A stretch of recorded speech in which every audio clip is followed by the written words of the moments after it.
Hello and welcome to a tutorial on how to create your first pipeline on Datrics AI platform. This pipeline will be added as a template, but feel free to actually follow the video and create your own pipeline from scratch. So we're going to press the new project button. We will rename the project to first template, create new pipeline, and we have a new pipeline called pipeline 1. We actually can rename it. We can rename it to, let's say, first again.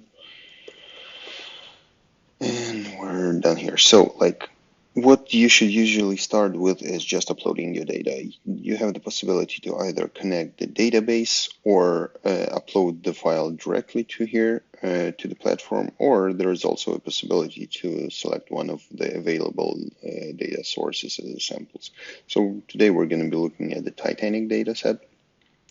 If we look at the data set itself, there's quite a few columns here, and the ones we're most interested in is whether the passenger for Titanic survived, the cabin class where they were spending the journey, the sex of the passenger, their age, amount of siblings, amount of parents or children, and I believe that's pretty much it.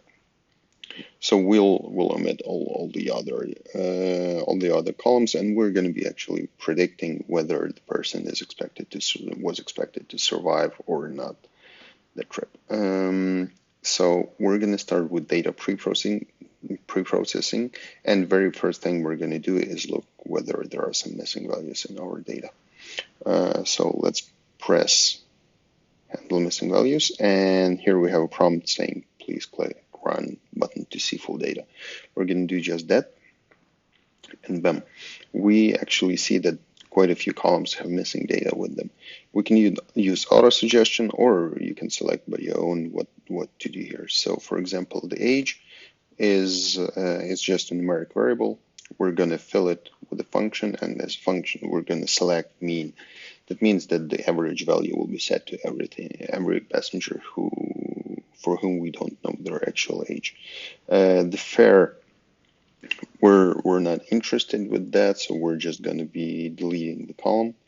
The cabin is a string, and quite a few, like more than 3/4 of the data is missing, so we're going to be doing the same. And for embarked, we actually don't mind this, so we'll just click auto suggestion, and it'll fill with the most occurring value. So after that, what we're interested is in selecting only the columns that we need for further analysis. So here you can see that we will select survived, we will select the class, sex, age, we will select amount of siblings, amount of parents or children, and that's it. And we're going to click the checkbox that says these should remain here rather than be filtered out. The next thing we're going to do is the brick called encoding. So what this actually does, it transforms basically the types of the columns. So if you remember from here, the sex is mentioned as a female or male. And models usually don't work that well with data of this format, so we need to convert it to a binary variable saying like 0 or 1. That's exactly what encoding does. So here we will say that we want to convert sex to a binary variable. Everything is good. So next thing we're actually going to do is do the typization, because as a default, the passenger class is denoted as a numerical variable, but that doesn't make too much sense because, for example, the difference between first and second class is not the same as the second class to third class. And here we right away see that the platform says we need to select something. So we will say that passenger class is actually a category rather than just an integer.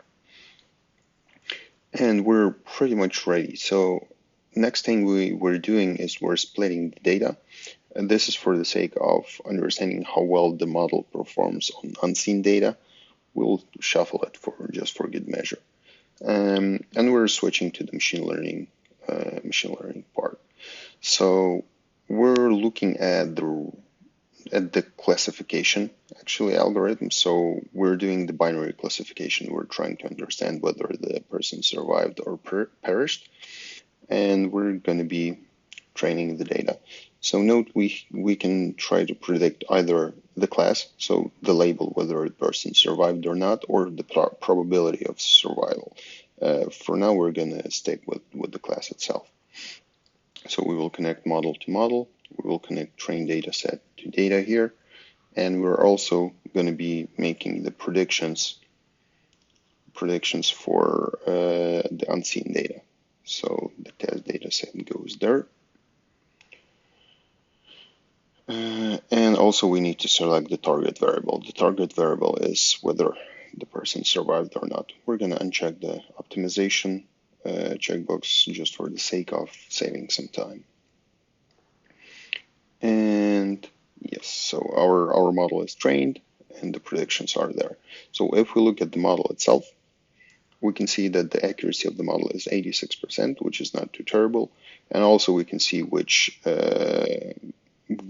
data contributes the most to the model accuracy. And the model says that the most important feature is the sex of the passenger. Then we have the age, the class of the passenger, and the amount of siblings and parents and children does not matter too much here.